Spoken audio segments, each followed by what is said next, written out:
Et coucou à tous, si vous avez cliqué sur cette vidéo, c'est que vous êtes curieux. Car oui, aujourd'hui je vais essayer de faire de la bière au piment. Et pas n'importe quel piment, le piment d'Espelette. C'est bien, il y en a 2-3 qui suivent au fond. Alors pour tester cette idée saugrenue, on a besoin de deux choses. 1, du piment, ça, c'est bon. Et 2, une brasserie. Nous voici donc à Pantin, à côté de Paris, chez Gallia, et je vais être accompagné aujourd'hui de Gabriel, le maître brasseur, claque comme nom quand même, pour réaliser cette bière. Ils ont accepté de m'accompagner de A à Z pour créer cette bière, et donc de m'expliquer comment on fait une bière en partant de rien. Car oui, on va pas juste mettre des petits flocons de piment dans une bouteille. Non, non, non. Donc là, on va pénétrer dans le cœur du réacteur pour comprendre et tester tout ça. Et évidemment, on goûtera notre bière pour savoir si c'était une bonne idée ou non. Et vous me connaissez, je ne manque pas une occasion de cuisiner, donc on va imaginer un plat qui se mariera à la perfection avec notre création. Et désolé, je vous spoil un peu, mais on va aller vers le Pays Basque pour créer une taloa, une sorte de petit tacos du sud-ouest de la France. C'est absolument génial. Bon, je crois que Gabriel m'a appelé, c'est le moment d'y aller. Salut.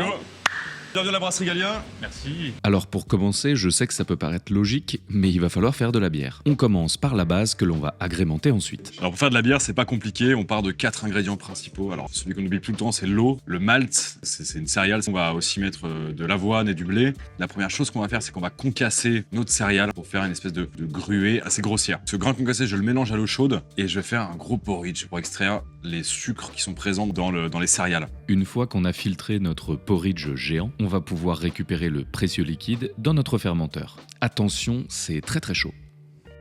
Donc Hugo, on t'a préparé un petit setup pour tester plusieurs ajouts de piment d'Espelette dans ta bière.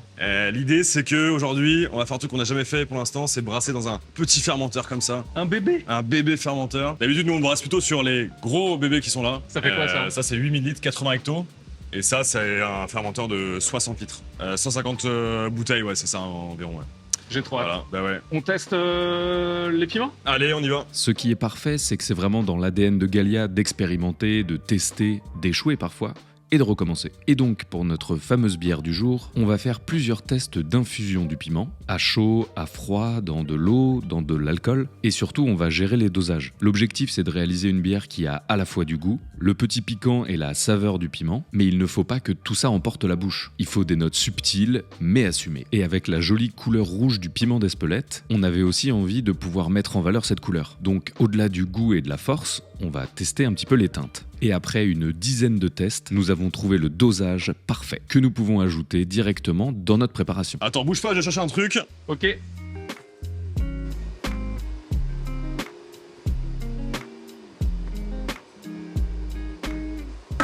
Ah bah oui, mais que voulez-vous ? J'adore le piment d'Espelette. Maintenant que le piment est ajouté, on va pouvoir continuer le processus de création de la bière. Avec les céréales que nous avons choisies, nous sommes partis sur une base de NEIPA, New England Pale Ale pour les intimes, et on continue à lui donner du caractère avec le houblon. Ici, du Citra en cryo, c'est vraiment très intéressant. Pour l'amérisation, nous l'avons fait à chaud. En revanche, pour l'ajout des levures qui va lancer la fermentation et les houblons pour l'aromatisation, on le fait à froid.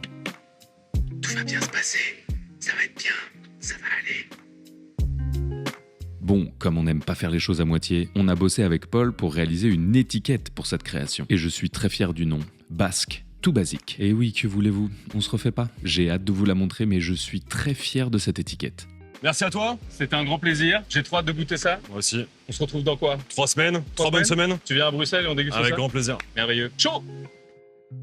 Messieurs, dames, ça fait donc 3 semaines, jour pour jour, que nous sommes partis de Paris en laissant notre fermenteur à Pantin. Gab arrive avec les bières en train. Et l'objectif pour moi aujourd'hui, c'est donc de faire un pairing, matché avec notre recette de NEIPA au piment d'Espelette. Des petits tacos basques avec une galette à base de maïs, de la ventrèche, du fromage de brebis, un petit peu de poivron mariné et évidemment un peu de piment d'Espelette. Et l'idée derrière, au moment de la dégustation, va être de pouvoir tester et de voir si le combo fonctionne avec ce plat qui se mange à la main et cette bière pimentée. Je vous propose de passer tout de suite en cuisine, j'ai un peu la pression. Les gars, nous allons donc partir en cuisine pour faire nos fameux taloa. On va commencer, parce que c'est ce qui prend le plus de temps, par la cuisson des poivrons. On va avoir besoin de poivrons. J'ai pris des poivrons longs, ça fonctionne évidemment avec des poivrons plus classiques. Un petit filet d'huile d'olive et on enfourne. 180 degrés pendant une demi-heure, c'est pas mal. On va pouvoir se mettre sur le dos des taloa. Très simple au niveau des ingrédients. de la farine. Vous pouvez faire full farine de maïs. Là, je vais diviser avec farine de blé et farine de maïs. D'abord, verser les farines. Celle de maïs, on la voit, c'est évidemment du maïs très très fin. Je vous mets évidemment tous les ingrédients dans la description. 2 petites pincées de sel. Et maintenant, on va progressivement ajouter l'eau. Et on se garde une réserve pour pouvoir ajuster la texture au besoin. Là, il faut se salir les mains, les gars. Évidemment, la farine va absorber au fur et à mesure. Donc au début, ça peut paraître un peu sec, mais ça va très vite changer de texture. Quand on commence à avoir vraiment ces petits morceaux et qu'il n'y a plus trop de farine toute seule, on va pouvoir réajuster avec de l'eau. De l'eau à température ambiante ou tiède, c'est pas mal.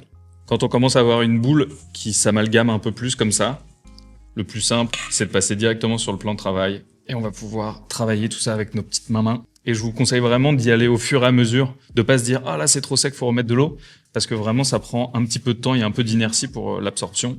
C'est un peu de sport, mais c'est plutôt pas mal, ça fait les épaules.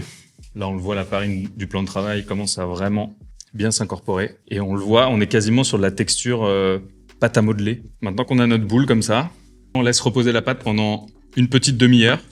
On couvre à température ambiante. Et après, elle sera beaucoup plus simple à travailler pour pouvoir les écraser. Le gros avantage avec cette technique, c'est que ils peuvent être brûlés, mais c'est pas grave parce qu'on va retirer la peau et ça va nous permettre de la retirer beaucoup plus facilement. Donc, ne vous dites pas que vous avez raté la recette. Nous allons les laisser reposer un tout petit peu sur le côté et pendant ce temps-là, on va s'occuper de façonner les taloas. Notre pâte a bien reposé, la texture est beaucoup plus lisse et on n'a plus du tout ce côté irrégulier. Une première technique où tout le monde peut la faire à la maison, rouleau à pâtisserie. On prend une petite partie comme ceci, on va venir faire une boule entre ses mains. On commence à essayer de former un disque, pas grave s'il n'est pas très régulier au début. Et là, avec le rouleau à pâtisserie, on va faire des quarts de tour pour essayer d'avoir le disque le plus rond possible. L'idée, c'est d'avoir quelque chose qui est assez fin, je dirais entre 1 et 2 mm. Et la deuxième option, j'étais obligé de sortir ma petite presse à tacos. Ça coûte pas très cher dans le commerce maintenant. On fait une boule. Et l'astuce de grand-mère qui marche à tous les coups, on va découper un petit sac congélation en 2 carrés comme ceci, ce qui va permettre d'éviter que ça colle sur la presse. On dispose la boule au centre. Et maintenant, on va appuyer, pas comme un dingo, mais l'idée, c'est quand vous sentez qu'on arrive en butée, on lâche. Comme on sait que c'est quelque chose qui tape comme ça, on peut avoir un angle. Le conseil, c'est donc de faire 180 backflip. On repose, on retape une fois, et voilà. Quelque chose de tout fin, tout beau. Pour la cuisson, rien de plus simple. Une poêle, évidemment, si vous avez une plancha, c'est beaucoup plus simple. On met sur feu assez fort. L'idée, c'est que la cuisson soit rapide. On laisse la poêle monter en température, surtout pas le faire sur une poêle encore froide, sinon ça va accrocher. Taloa, on dépose bien droit. Là, on l'entend. On a créé la petite croûte.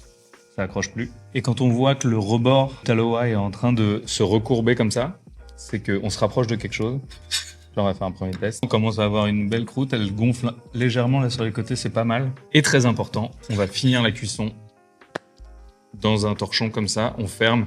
Et avec la vapeur que ça va créer, ça va continuer de cuire et ça va se détendre un peu. Et maintenant, il n'y a plus qu'à enchaîner jusqu'à ce qu'on les ait toutes cuites. Les poivrons ont bien refroidi, on va pouvoir les manipuler aisément.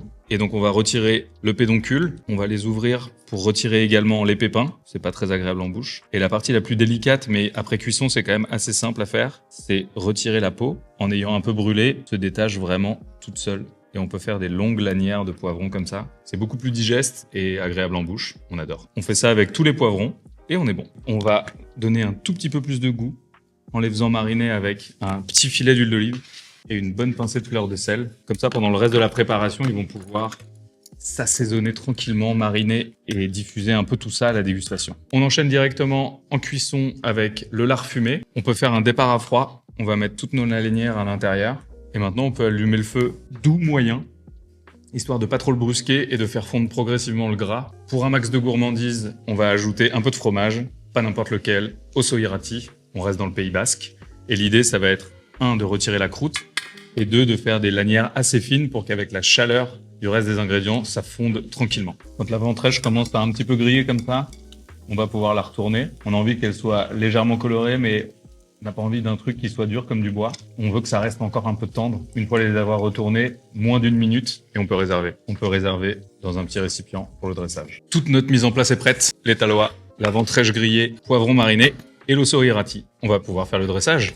On le sent, les taloages sont restés bien au chaud. On va en mettre 3 par assiette. Pendant que c'est encore chaud, l'idée, ça va être de disposer un petit peu de fromage de brebis pour qu'il vienne légèrement fondre au contact du taloa, sur lequel on met directement la viande un peu chaude. On essaie d'être généreux. On finit avec le clou du spectacle, ce qui va apporter de la couleur, beaucoup de goût, les poivrons marinés.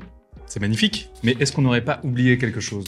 Piment d'Espelette. Un petit peu sur le dessus pour venir kicker. Et voilà, vous avez entendu ça? Synchronisation des montres, je pense que c'est Gab qui arrive. Bougez pas, j'arrive.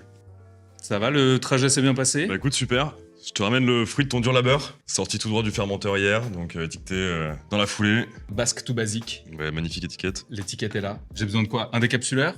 2 verres. Et on est pas mal. Ok. Je vais ouvrir la première. Merveilleux.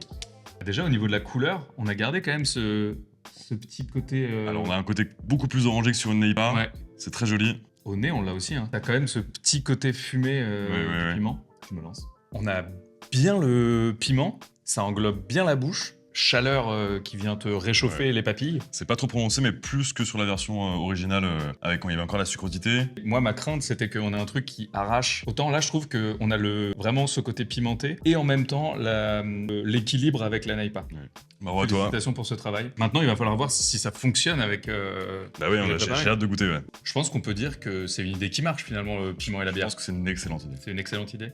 Bon, maintenant j'ai la pression. Tu m'as fait déguster la bière. Moi je suis venu ici pour ça. Hein. T'es venu ici pour ça? T'as faim? Il est quelle heure? J'ai- Du coup, taloa. Je le prends à 2 mains et on y va. Et... On fait comme un tacos, Ouais, tu vois. génial. On Trop essaie bien. de le plier un peu comme ça. On risque d'en foutre partout, mais ça devrait aller. C'est bon, hein?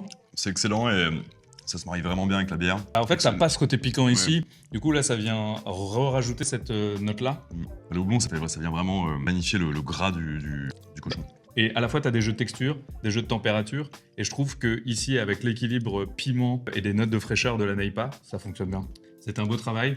Je suis ravi d'avoir fait cette bière au piment. On met quoi dans la prochaine? Libre à toi de choisir un ingrédient la prochaine fois. Je vais y réfléchir. La vidéo est déjà finie. J'espère que ce petit cours de chimie, de biérologie vous aura plu. La recette est à refaire. Je vous ai mis tous les ingrédients dans la description. N'hésitez pas si vous avez la moindre question, que ce soit concernant la bière ou la recette. Les commentaires sont faits pour ça. Je vous dis à très vite pour de nouvelles aventures. C'était Hugo. Vous êtes toujours sur Woogies. Bon appétit. Ciao.